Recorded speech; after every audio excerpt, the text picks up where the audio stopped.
Hey guys, somebody's gun here. I recorded a video about macro rotations and overall player movement, so I cut that up into a shorter bit. It was about an hour long on Twitch if you want to watch the whole thing, but here's a shorter version, and I'll dive right in as to what I'm talking about and how this will help you in endgames. It means how players are going to rotate on the entire map based on the zone and where the vast majority or the dense player base is going to wind up based on a zone. So if we take this just broadly, it's going to be the players that the outside or the edge of the zone. So the edge of the map is typically going to be the less dense area of the map. So let's say we get a typical zone here, right?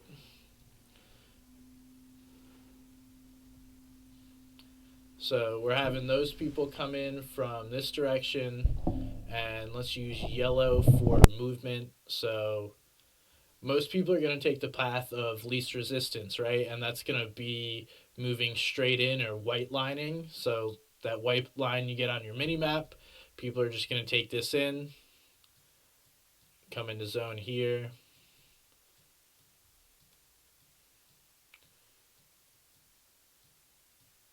right? So all these teams are going to be coming in from the easiest way that you can be moving from their POI or their drop spot into zone. Occasionally, you'll get a team like this team may wrap around, they may wrap around, but for the most part, people are going to do what's easiest, and that's going to be white line into zone. So, therefore, if we're looking at this, let's use a different color here. This green, this part of zone is going to be the least contested, whereas this part of zone is obviously going to be the most congested. So let's back this all the way up. So we know that the, what is that? Northwest side of zone is going to be the most congested based on the player area. And if we go back, so that was first zone. Say second pops up around here. I can't. Let's say this is second zone, right? So the most players are going to be in this area. Again, they're going to move into the path of least resistance, and this area over here will remain the least congested.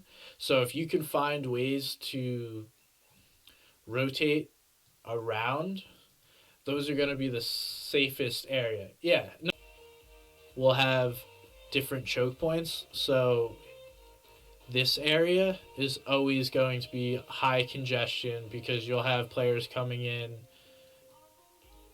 from multiple areas, and sometimes people will take a boat. So you might have someone boating. Basically, the rivers are going to be the majority of your choke points. And then another one where you'll see a lot of fights is this whole risky area. So again, this team may be smart, go up north, they'll come here, but then you have someone coming in this way. And most people, like I said, will white line it. And then you might also have a team try and come up north to avoid that. Because they know that down here is going to be a choke point, so they take a northern rotate and then run into themselves, um, run into a choke point in a different area. Um, I would consider the agency as a whole a choke point, regardless of where zone is. You're going to have, like I said, people running into different areas no matter what.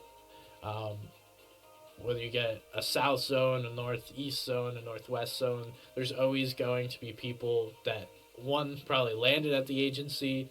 Then you'll have a team at Salty, Risky. You might have a team land here. Someone may land north of Weeping. So there's always going to be players in that area, and it's very open. So there's not a lot of natural protection that's going to help you rotate safely. Um, and I mean, honestly, you'll have to go through the agency sometimes. It's not something you can avoid. And if you're looking for damage, you're looking for kills, frags, that's going to be an area that you should look at, right? because you know players are going to be moving through that direction. If you get a game where no one rotates through Craggy or Agency, I'd be very surprised. A lot of people prefer to go over land instead of going over water. So most bridges are going to cause a choke point unless someone is based up on them. That will dissuade people from moving through those locations typically. Um, Still doesn't mean it won't cause fights. And then any intersection of water, I would say, is a general rule of a choke point. But again, it's going to depend on the zone. So let's say most people go in this area of the zone here. Then we get a pretty even spread throughout the middle here. Probably not many people go orange. Not many people in this area. Not many people in this area. And then we'll go yellow is the congested part here, right? And then the green is going to be fairly congested because there's always going to be people that are going middle, but it's again determined by the terrain. So if we look at this, we'll probably have a team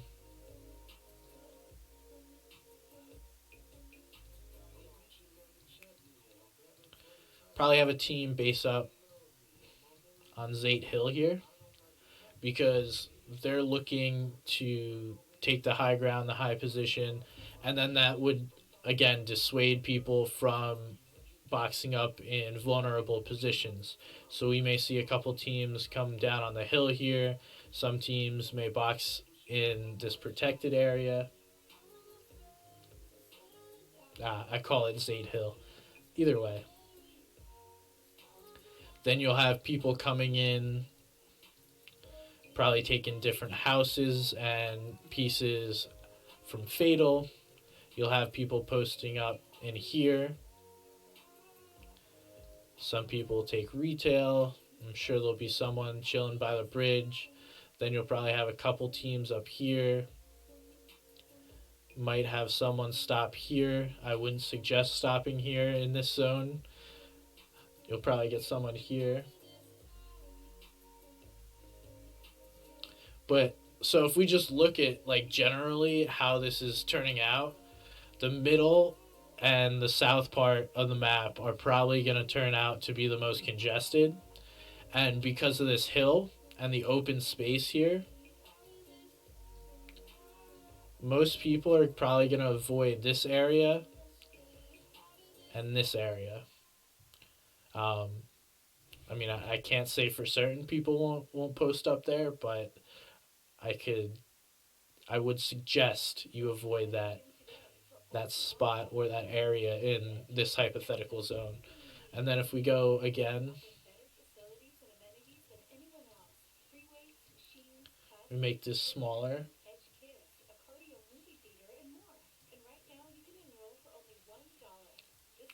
I think people play center in um, zone rules. I don't necessarily think that's how it plays out in actual tournaments.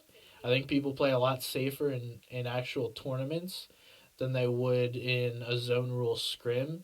And as much as I like scrims to practice endgame, I don't think it's realistic because I think you'll get a more even spread in an actual tournament like I showed here. So, all right, let's say that now this is next zone. No worries, my man. Let's say this is next zone, and we're gonna have. I need to use this. These people will move in. These people will move in. These guys will probably stay. These teams probably will only try and get edge here because, like I talked about, the openness. Um, these guys may come around, but again, so this is going to be the congested part of the zone. And then you'll have a few teams chilling over here. So if we were to go back, and this is all hypothetical, it doesn't always work out like this.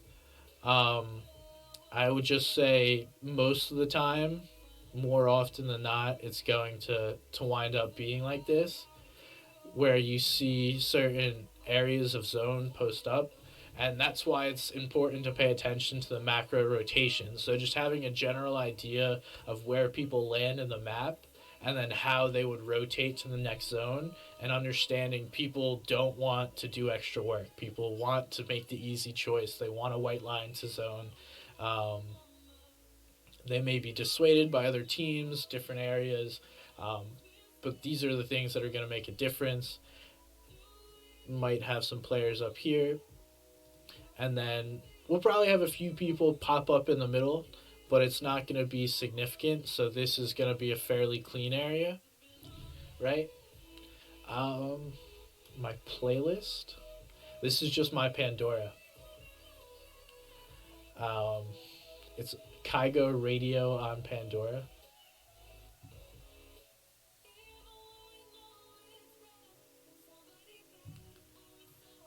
But this is years worth of liking and unliking stuff.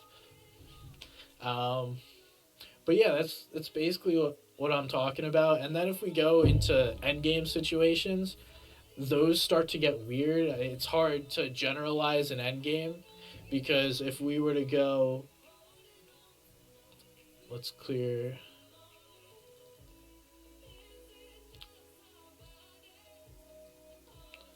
If we were to go like here, this is going to be a tough rotate. So again, this part of zone probably still is the most um, packed. Have a few people up here. Some people will probably pad to center. So we'll probably get more people center this zone. And then so on and so forth. Does that make sense? Hey guys, thanks for watching. If you have any questions about macro rotations, you can ask me on Twitter. Drop a comment down below. And as always, feel free to support the channel with subscriptions. Follow me on Twitter. Appreciate all the support recently, guys. I'll see you next time. Stay safe.